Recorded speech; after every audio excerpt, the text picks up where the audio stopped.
if you're living in Egypt and it's 95 every day and you're somehow able to tolerate that, but now it's 100 and the water's drying up faster and they have less resources and they can grow less crops and it's basically just a less livable place. Every degree warmer or colder than what you're used to is less livable. That's right. And I would say the biggest problem with climate change, and I've talked to a lot of climate scientists about this, it's not sea level rise.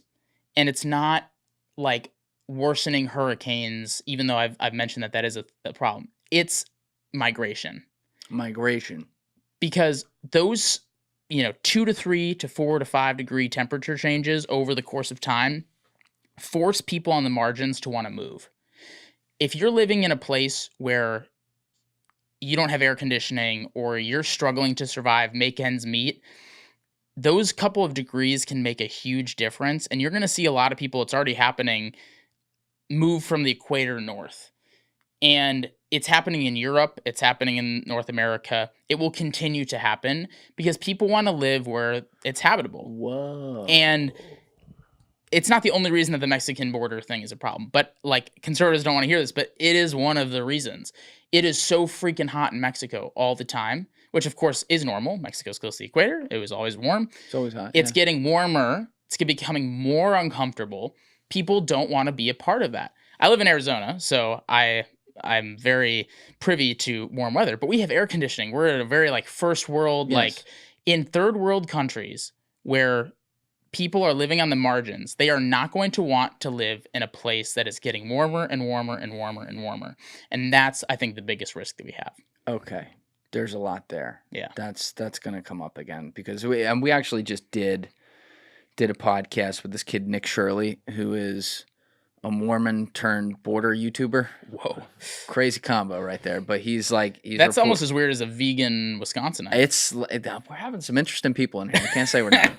But he'll cover the stuff right down there on the border, and then he'll come up to New York City and cover, where the migrants end up and things like that, and really get hard hitting on the ground content. But, the number of situations, that's what I'll call them, that occur in the millions down there is insane. But to see that this could tie into it again, like you said, it's already tying into conservatives may not want to hear that, but it's on an issue that conservatives may care about a lot, which is the border. So you have people who are literally coming north to flee temperatures where it's like the boiling frog experiment a little bit. The frog just doesn't ever jump out of the water. But in this case, the humans, they start Eventually to feel it a little bit. They jump. I mean, think about little differences in temperature make a huge difference in the way we live our lives. Like, think about the difference when you're setting your thermostat at 69 versus 75. That's right. My girlfriend wants it at 75, and I'm crazy. Miserable. Yeah, she's crazy, but she's not crazy compared to most women who I've been with. So you're living with the thermostat. Yeah, I'm living with the 75 degrees thermostat, but she's pretty great otherwise. Okay. But that 6 degree difference makes or breaks how happy I am, right? Yeah. And I'm very unhappy at 75, but I'm very happy at 69. If you're living in Egypt, I'm sorry, Elsa. Couldn't help it. If you're living in Egypt and it's 95 every day and you're somehow able to tolerate that, but now it's 100 and the water's drying up faster and they have less resources and they can grow less crops and it's basically just a less livable place. Every degree warmer or colder than what you're used to is less livable. That's right. And you're going to see, it's already happening, especially in Europe because of Africa, these people moving north because they can't stand the differences in weather. And 1 or 2, 3, 4, or 5 degrees does make a difference. So where does this begin? When you look at it, and obviously you're talking to a lot of climate scientists as well, which, by the way, real quick, how many of them are political at all? So that's the fallacy, is that most of them are not political at all. That's interesting. I thought that they were because of what I had heard from conservative outlets. And I've spent time, including with our friend Zagnik, with climate scientists. Shout out Zag. Yeah, he's got to be brought up at some point. He and I have seen this too because we interviewed a bunch of climate scientists for this documentary we worked on together. And they don't even want to talk about politics because they think it's going to ruin. They're going to it's going to ruin. Like, of course, they're human beings. They have political views on something, right? But they're science first, right?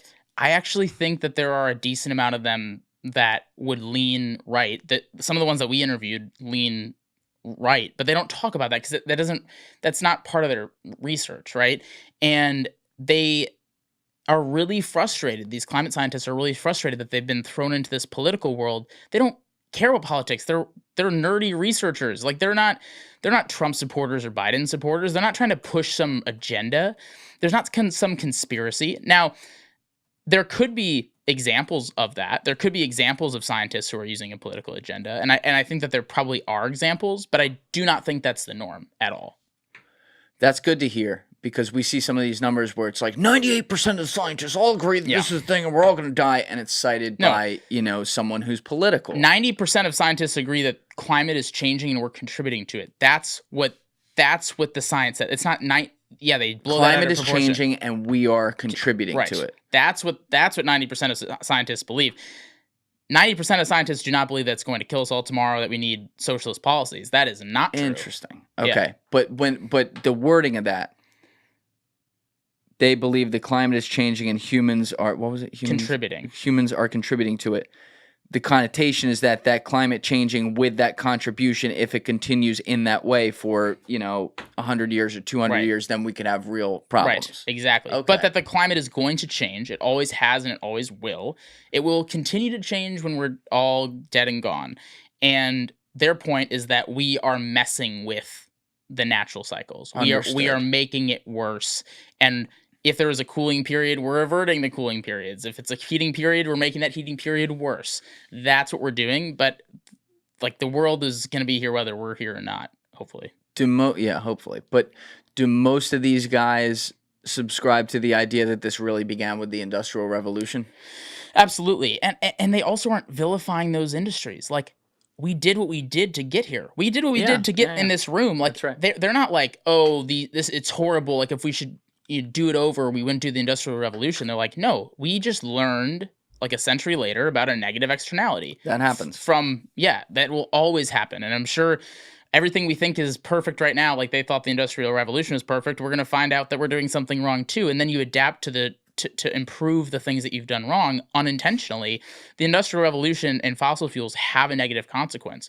They also had a lot of positive benefits to society that should not be taken away. Scientists understand that, and they don't blame the Industrial Revolution. They just think it started then, and that our job is to alleviate some of those negative externalities. And that doesn't mean shutting down society to the world where it was pre-Industrial Revolution. They are not saying that. Yeah, and I think that's important to note, because like part of what's great about being a human is that we make progress. We figure out new things. We innovate. Right. And one of the things you talk about in your book is the ability to innovate out of this. It's interesting that at the very beginning of the funnel, it's the problems, so to speak, unknowingly at the time, happen with innovation. Yeah. After that period, though, and for people with history, the Industrial Revolution, we're roughly talking about, it's 19th century stuff going into the very beginning of the 20th century. So after that, throughout the 20th century, what patterns formed? And if you don't mind, like, can you walk through some of the numerical science behind it that happened as a result that, like, we need to figure out a way to curb or control? Yeah, I mean, humans are emitting more fossil fuels into the atmosphere every single day, carbon emissions from fossil fuels every single day. Like, our energy demand is exponentially higher than it was last year, and it will continue to exponentially go up. Every fossil fuel that we burn puts carbon emissions into the atmosphere. So if energy demand is going up and carbon emissions then are going up, and that's what we need to figure out how to mitigate. Now, we can do that without shutting down fossil fuels. We can do that without, telling people that they can't use energy. We have a growing population in this world, and we have a growing demand for energy. Those two things equal more pollutants in the atmosphere if you're using fossil fuels. I mean, that's just, it's obvious. And even a climate denier would say there are carbon emissions from fossil fuels. I mean, it's very clear that that's the case. You can stick your mouth on a tailpipe of a car, and you can, I don't, recommend that. Don't go do that. But I don't recommend that for a reason, right? Yeah. It's not healthy. And we're doing more of that every single day to our atmosphere to a level that we have never seen with humanity on this planet, even close. I mean, it's like, I don't even want to say the number because it's always changing, but it's thousands of times more, millions of times more than it was, 200 years ago in terms of carbon emissions in the atmosphere, because we weren't using energy like we are today. Even just powering this room right now, powering Bitcoin mining, powering data centers. I mean, it is remarkable how much energy we're using. Yeah. That has a negative consequence. And that does not mean that we should be telling people that they can't use energy, that we shouldn't be sitting in this room. Thank you for watching the video, guys. If you haven't already subscribed, please smash that subscribe button and check out this clip's full podcast episode by clicking here or in the description below.